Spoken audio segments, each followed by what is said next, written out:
श्रीमान प्रभाकर जी, श्री शिवानंद जी, मंच पर विराजमान सभी वरिष्ठ महानुभाव,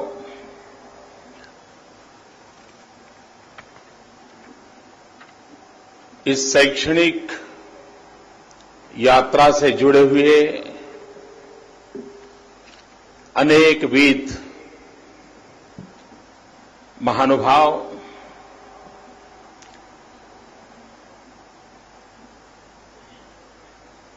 स्वस्थ हिंदुस्तान, हेल्दी इंडिया, ये सपना साकार करने का काम जिन नौजवानों के माध्यम से होने वाला है, वैसे सारे यहां के सभी विद्यार्थी मित्रों,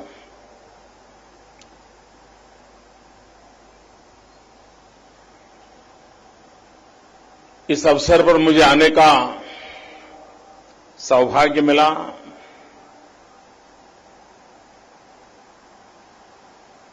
मेरा स्वागत सम्मान किया गया। मैं इसके लिए केएलई सोसाइटी के सभी महानुभावों का हृदय से धन्यवाद प्रकट करता हूं।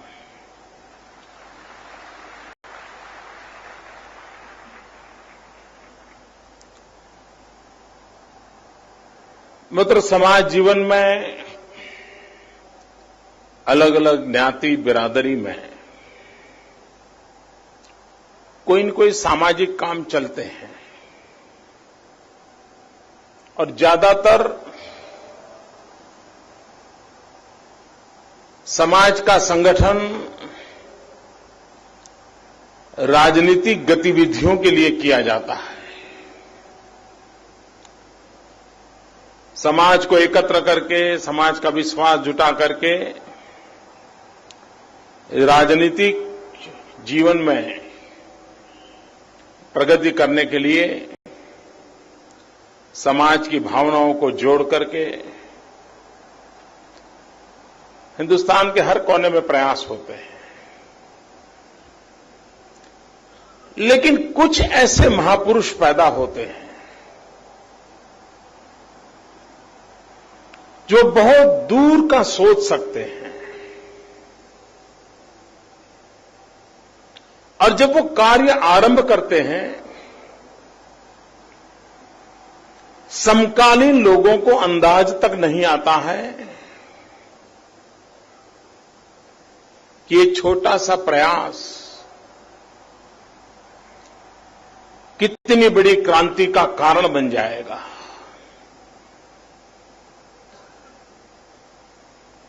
$98 ईयर्स पहले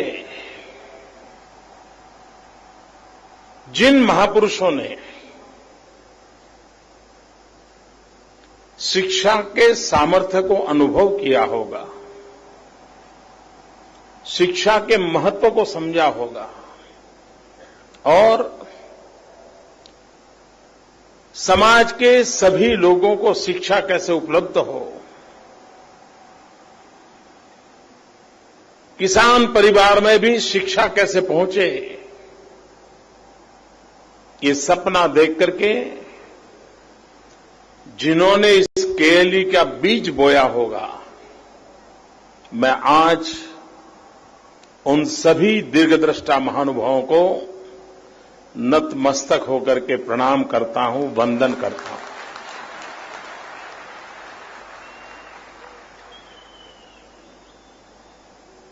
चीन में एक कहावत है कि जो 1 साल का सोचता है वो अनाज बोता है, जो 10 साल का सोचता है वो फलों का पेड़ उगाता है, लेकिन जो पीढ़ियों का सोचता है वो मनुष्य को बोता है। ये केएलई ने, इस सोसाइटी ने मनुष्य बोने का पवित्र काम किया है ताकि शिक्षा और संस्कार के माध्यम से सशक्त व्यक्ति के द्वारा सशक्त समाज और सशक्त राष्ट्र का निर्माण हो और पीढ़ियों तक इसके सुफल मिलते रहे। जब प्रारंभिक समय में इसको प्रारंभ किया होगा, कितनी कठिनाइयां आई होगी। किसी एक संस्था को, एक संगठन को 100 साल करीब करीब चलाना, ये छोटा काम नहीं है। कितने उतार चढ़ाव आते होंगे, कितने आरोप प्रत्यारोप होते होंगे,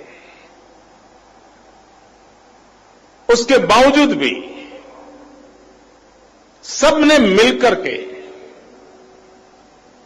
इस कार्य का निरंतर जो विकास किया है, विस्तार किया है। इसलिए विशेष करके जेएन मेडिकल कॉलेज की गोल्डन जुबिली ईयर पर और इस संस्था के 98 इयर्स की यात्रा पर, इस पूरे कालखंड में जिस किसी ने योगदान दिया है, वे सभी अभिनंदन के अधिकारी हैं। बेलगांव शिक्षा के कारण और विशेषकर से केएलई सोसाइटी के कारण एक प्रकार से लघु भारत बन गया है। हिंदुस्तान के हर कोने से,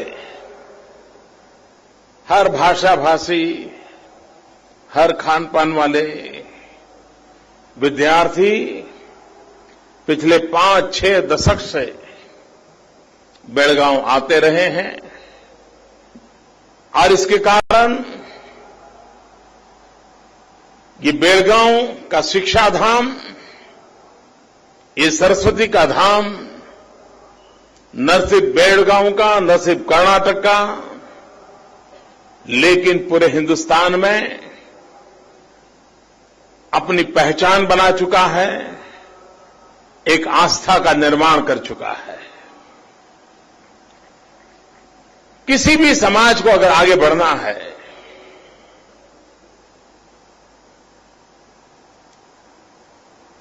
अगर वो समाज समयानुकूल परिवर्तन नहीं करता है, शिक्षा को महत्व नहीं देता है, तो वो समाज कभी भी प्रगति नहीं कर सकता है। और शिक्षा ये सबसे पहला क्षेत्र होता है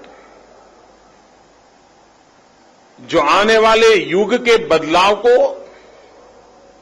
भांप सकता है। जैसे व्यापारी अगली सीजन का अंदाज लगा सकता है, ज्यादा से ज्यादा अगले साल का अंदाज लगा सकता है, वैसे शिक्षा से जुड़ा हुआ व्यक्ति आने वाली पीढ़ियों की परिस्थितियों को भांप सकता है और उसको अनुमानित करके अगर आज से व्यवस्थाएं विकसित करता है तो परिवर्तन का बहुत बड़ा कारण बन जाता है। चीन में अंग्रेजी भाषा की कोई शुरुआत ही नहीं हुई थी। जब दुनिया इंफॉर्मेशन टेक्नोलॉजी की ओर चल पड़ी, ग्लोबल इकोनॉमी का एरा शुरू हुआ, तो चाइना को लगा कि वहां पर प्राइमरी स्कूल से ही बच्चों को अंग्रेजी सिखाना पड़ेगा, उनको आईटी प्रोफेशन में लाना है, क्योंकि दुनिया में अगर टिकना है। और बहुत ही कम समय में उन्होंने अपनी परंपराओं को संभालते हुए अपने आप को स्थिति में जोड़ दिया। एक समय ऐसा था, आज से 30 साल पहले चाइना की कोई यूनिवर्सिटी विश्व में जानी नहीं जाती थी। 30 साल के भीतर भीतर दुनिया की टॉप मोस्ट यूनिवर्सिटीज में उन्होंने अपनी 10 यूनिवर्सिटी को खड़ा करके रख दिया। सरकार कोई भी हो, उस सरकार के मन में एक जिजीविषा होनी चाहिए, एक महत्वाकांक्षा होनी चाहिए कि हमारा देश भी शिक्षा के क्षेत्र में दुनिया में अपना नाम रोशन क्यों न करें। और हम वो लोग हैं जो ज्ञान के उपासक रहे हैं। विश्व में यूनिवर्सिटी की जो कल्पना है उसकी उम्र करीब करीब 2800 हुई है। 2800 साल का लंबा इतिहास यूनिवर्सिटी एजुकेशन का है। और हमारे ही देश में कभी नालंदा, तक्षशिला, वल्लभी, ये यूनिवर्सिटीज ने पूरे विश्व में अपना लोहा जमाया था। 2800 साल में से 1600 साल इस ज्ञान की दुनिया में भारत का रुतबा रहा था। दुनिया के वल्लभी उस जमाने में गुजरात का हिस्सा समुद्री तट पे 80 देशों के स्टूडेंट सदियों पहले वहां पढ़ते थे। लेकिन गुलामी के कालखंड में हम हमारी वो विधा खो चुके हैं। और एक प्रकार से जैसे हम आश्रित बन गए। लेकिन आजादी के तुरंत बाद ऐसे इस क्षेत्र पर ध्यान केंद्रित किया गया होता, बल प्रदान किया गया होता, तो हो सकता है 50 साल की आजादी के कालखंड के भीतर भीतर हम विश्व में एक ज्ञान के क्षेत्र में एक बड़ी शक्ति बनकर के उभरते। दुनिया कहती है कि 21वीं सदी हिंदुस्तान की सदी है। विश्व ने जब जब ज्ञान युग के अंदर प्रवेश किया, हर बार भारत ने उसका नेतृत्व किया। 21वीं सदी ज्ञान की सदी है। ज्ञान के क्षेत्र में अप्रतिम रिवॉल्यूशन का कालखंड हम अपनी सामने आंखों के सामने देखने वाले हैं। और हम सदियों से ऋषियों और मुनियों के जमाने से ज्ञान के उपासक रहे हैं। आधुनिक विज्ञान का स्वीकार करते हुए, आधुनिक टेक्नोलॉजी का स्वीकार करते हुए आने वाली शताब्दी में हम दुनिया को क्या दे सकते हैं। अगर उन सपनों को लेकर के हम हमारे शिक्षा धामों को, हमारी यूनिवर्सिटीज को, हमारी शिक्षा व्यवस्थाओं को और सीमित दायरे में नहीं, एक ग्लोबल विजन के साथ हमें विकसित करना होगा। और विश्व के साथ ताल मिलाते हुए शिक्षा के सहारे हमने नई ऊंचाइयों को पार करने का प्रयास करना होगा।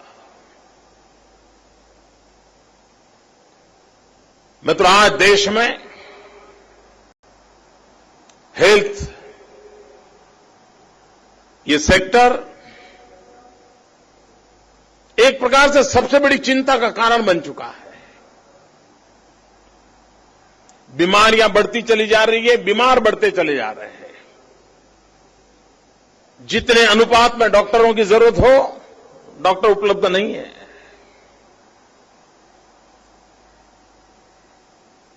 हेल्थ सेक्टर में अनेक प्रकार की सर्विसेज डेवलप हुई है। पैरामेडिकल स्टाफ, उसकी भी देश में बहुत बड़ी कमी महसूस हो रही है। आप कल्पना कर सकते हैं, एक तरफ देश में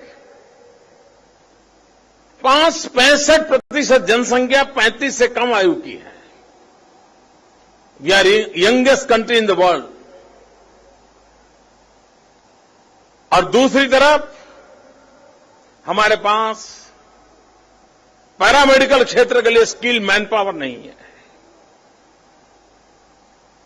जितनी आवश्यकता डॉक्टरों की हो गई है, उतनी ही ज्यादा पैरामेडिकल स्टाफ की हो रही है। जितनी मात्रा में आवश्यकता पैरामेडिकल स्टाफ की हो गई है, उतनी ही हेल्थ सेक्टर में टेक्नोलॉजी की हो गई है। मित्रों, आज भी बहुत बड़ी मात्रा में मेडिकल इक्विपमेंट्स हमें विदेशों से लाने पड़ते हैं। क्या हमारे देश के नौजवानों में वो सामर्थ्य नहीं है? जिस प्रकार से ह्यूमन रिसोर्स डेवलपमेंट की आवश्यकता है, उसी प्रकार से जब टेक्नोलॉजी ने मेडिकल साइंस को पूरी तरह प्रभावित किया है, मेडिकल साइंस बिना टेक्नोलॉजी एक कदम आगे बढ़ सके ऐसी स्थिति नहीं रही है। कोई जमाना था, हाथ की नाड़ी देख करके, दवाई देख करके आदमी ठीक होता था। आज जब तक लेबोरेटरी में 100 प्रकार के टेस्ट न हो, दर्द का तक पता तक नहीं चलता है। और इसलिए टेक्नोलॉजी बहुत बड़ा रोल प्ले कर रही है, लेकिन उसमें जितनी बड़ी मात्रा में रिसर्च होनी चाहिए, उस रिसर्च के क्षेत्र में हिंदुस्तान बहुत पीछे है। हम हेल्थ सेक्टर में ह्यूमन रिसोर्स डेवलपमेंट के बाबत में, चाहे मेडिकल कॉलेज हो या पैरामेडिकल स्टाफ के लिए शिक्षा की व्यवस्था हो, लाखों की तादाद में देश को आवश्यकता है। आज गरीब इंसान के लिए बीमार होना सबसे ज्यादा महंगा है। अभी कहीं हमारे राष्ट्रपति जी ने एक बात जगह पर उल्लेख किया था कि हमारे देश में औसत 4 करोड़ लोग बीमारी के कारण कर्जदार बन जाते हैं। अगर परिवार में कोई बीमारी आ गई तो वो परिवार कर्जदार बन जाता है, उसको कहीं न कहीं से कर्ज लेना पड़ता है, और एक तरफ दवाई में और दूसरी तरफ कर्ज में उसकी पूरी जिंदगी तबाह हो जाती है। क्यों न हम ऐसी व्यवस्थाओं को विकसित करें। मैं पिछले कुछ वर्षों से इंश्योरेंस कंपनियों के साथ एक सवाल रखता हूं हमेशा। मुझे अभी तक जवाब मिला नहीं है। यहां पर मैं आज रखता हूं सार्वजनिक रूप से, कोई आपके पास कोई लोग आते हो तो जरूर पूछिए। मैं कहता हूं भाई, हम कार का इंश्योरेंस लेते हैं और कार को अगर एक्सीडेंट हो जाए तो उसमें जितने लोग बैठे होते हैं, जिनका उस कार के मालिक से कोई लेना देना हो या ना हो, लेकिन वो इंश्योरेंस की रकम के हकदार बन जाते हैं। अगर कार एक्सीडेंट में कार में बैठने वाला व्यक्ति इंश्योरेंस का हकदार बन जाता है, तो हम क्यों न अस्पताल के हर बेड का इंश्योरेंस करें। उस बेड पर जो आया वो इंश्योरेंस का हकदार बन जाए। अभी इंश्योरेंस कंपनियां, शायद उनको लगता है कि इसमें कोई कमाई नहीं है, तो मुझे जवाब नहीं दे रहे। मित्रों, हेल्थ इंश्योरेंस एक है, लेकिन हमें गारंटी देनी होगी, हेल्थ एश्योरेंस पर सोचना पड़ेगा।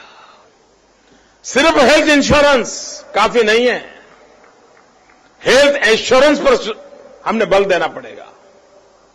और अगर उस पर हम बल देते हैं तो उसके साथ प्रिवेंशन की बातें आती हैं। दुनिया में शुद्ध पानी अगर पहुंचे तो ज्यादातर बीमारियों से मुक्ति मिल जाती है। लेकिन आज देश की कठिनाई है, मैं हमारे गुजरात का एक एक्सपीरियंस शेयर करता हूं। आप लोगों ने अहमदाबाद देखा होगा, वहां एक साबरमती नदी है, जहां महात्मा गांधी के कारण साबरमती का हर बार उल्लेख आता है। लेकिन अगर कुछ साल पहले देखा हो तो साबरमती नदी, अगर बच्चों को कहा जाए साबरमती नदी पे निबंध लिखो, तो वो लिखता था कि नदी में बालू के ढेर होते हैं, नदी में क्रिकेट खेला जाता है, नदी में सर्कस आता है, क्योंकि उसने नदी में पानी देखा ही नहीं था। मतलब हमने रिवर ग्रिड किया, नदी साबरमती पानी नर्मदा का ले आए और नदी को जिंदा किया। आप कभी जाएं तो देखने जैसा है।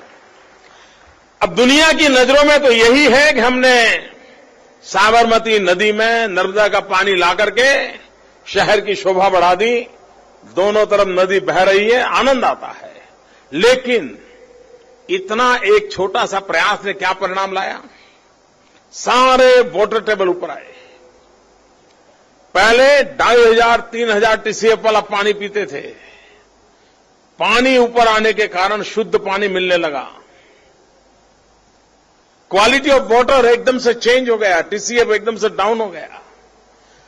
नियर टू बिस्लरी वाटर ऐसा पानी नलके में आने लग गया। उसका परिणाम ये आया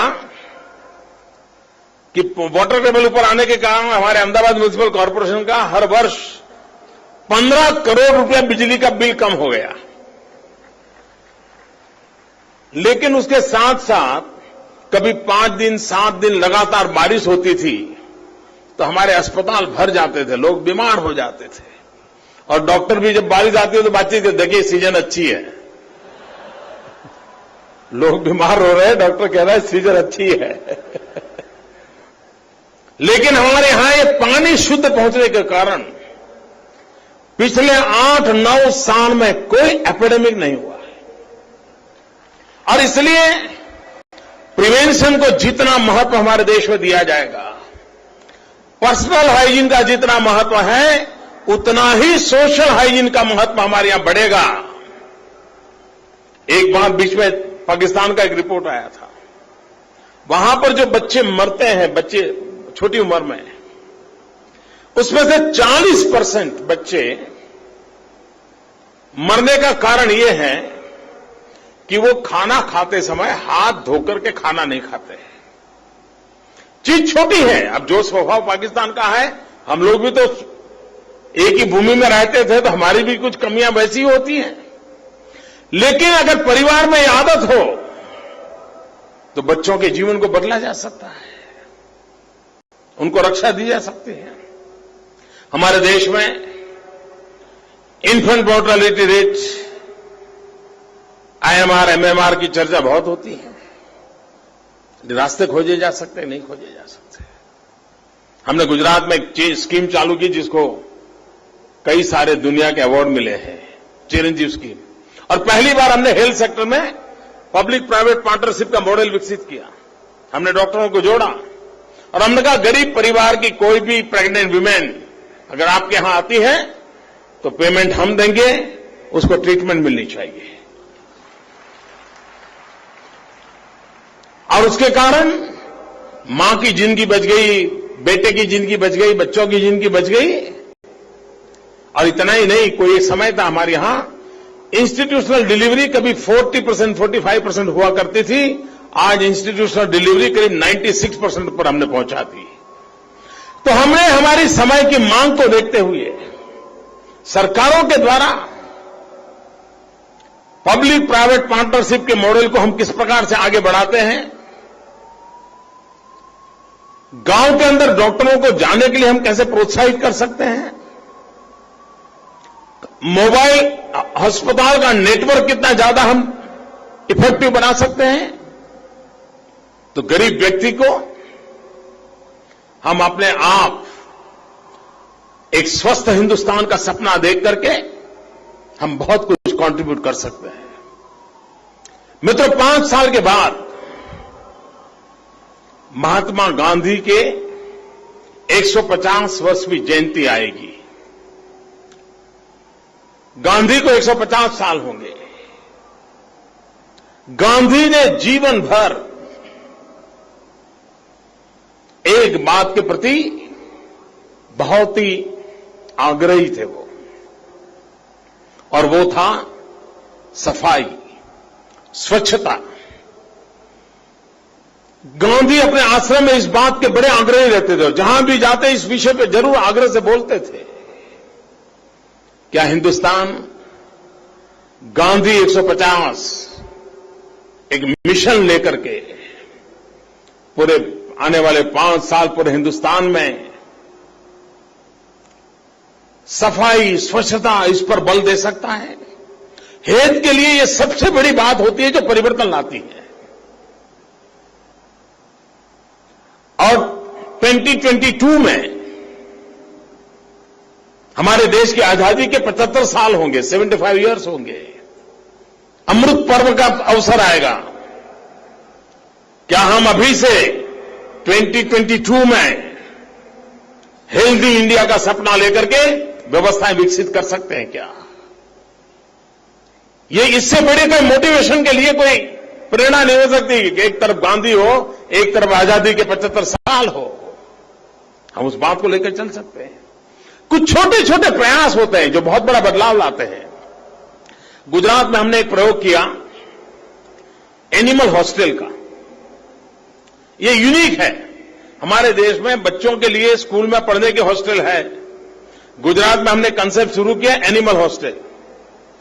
गांव के बाहर एक हॉस्टल बनाया और उस गांव के जितने 900 एनिमल्स थे, कैटल्स थे, उन सबको हॉस्टल में रखा और उस हॉस्टल के मैनेजमेंट के लिए कुछ लोगों को रख लिया। हमारे देश में आज भी घर के सामने गांव में 3-4 पशु खड़े होते हैं, जगह कम होती है। पशु के कारण जितनी बीमारियां आनी चाहिए वो सारी बीमारियां आती हैं, गंदगी होती है। लेकिन गांव के लोग ऐसी जिंदगी जीने के आदी हो गए हैं। हम उसमें बदलाव चाहते थे। एनिमल हॉस्टल बनाने के कारण गांव साफ सुथरा रहने लगा। परिवार के लोग 2 घंटे हॉस्टल में जाकर के अपने पशु के साथ रहते हैं, पशु की देखभाल करते हैं, बाकी समय जो एम्प्लॉय रखे हैं वो करते हैं। इससे परिणाम इतना आया कि हॉस्टल में पशु रहने के कारण, डॉक्टर अवेलेबल होने के कारण, वैज्ञानिक तरीके से केयर करने के कारण उनके मिल्क प्रोडक्शन की इनकम में 20% बढ़ोतरी हो गई। तो ये बहुत बड़ा फायदा हुआ। दूसरी तरफ बहनें जो 24 घंटे वो पशु की केयर करने में उनकी जिंदगी खप जाती थी, वो उस घर से बाहर आकर के अपने बच्चों का ख्याल रखने लग गई, कोई न कोई हैंडीक्राफ्ट का काम करने लग गई, कोई न कोई इकोनॉमिकल एक्टिविटी में जुड़ गई, पढ़ने लिखने में रुचि रखने। पूरे गांव के जीवन में बदलाव आ गया और हेल्थ व्यू पॉइंट से पूरे गांव का जीवन बदल गया। मैं मानता हूं कि आने वाले समय में हमने हेल्थ को ध्यान में रखते हुए प्रिवेंशन के लिए अनेक नए इनिशिएटिव लेने पड़ेंगे और उसमें मेडिकल प्रोफेशन से जुड़े हुए लोग, सोशल सर्विस करने वाले लोग, एजुकेशन सोसाइटीज, समाज के साथ मिलकर के हम इन चीजों पर अगर बल देते हैं तो हम एक स्वस्थ हिंदुस्तान का सपना पूरा कर सकते हैं। मैं मानता हूं कि यहां जो विद्यार्थी आने वाले दिनों में समाज के स्वास्थ्य के साथ साथ हिंदुस्तान के स्वास्थ्य की चिंता करने वाले हैं। आज भी हमारे देश में मेडिकल एक सेवा के क्षेत्र को माना जाता है। सेवा परमो धर्म के रूप में माना जाता है। दरिद्र नारायण की सेवा के रूप में माना जाता है। उस पवित्र भाव के साथ यहां से मेडिकल क्षेत्र से निकले हुए, हेल्थ सेक्टर से निकले हुए सभी विद्यार्थी भारत को स्वस्थ बनाने में अपना बहुत योगदान देंगे। मेरी आप सबको बहुत बहुत शुभकामनाएं हैं। मुझे आप सबके बीच आने का अवसर मिला, मैं आपका बहुत बहुत आभारी हूं। धन्यवाद। महोदय जी, स्वस्थ भारत निर्माण करने में हमारा प्रयास हमेशा जारी रहेगा।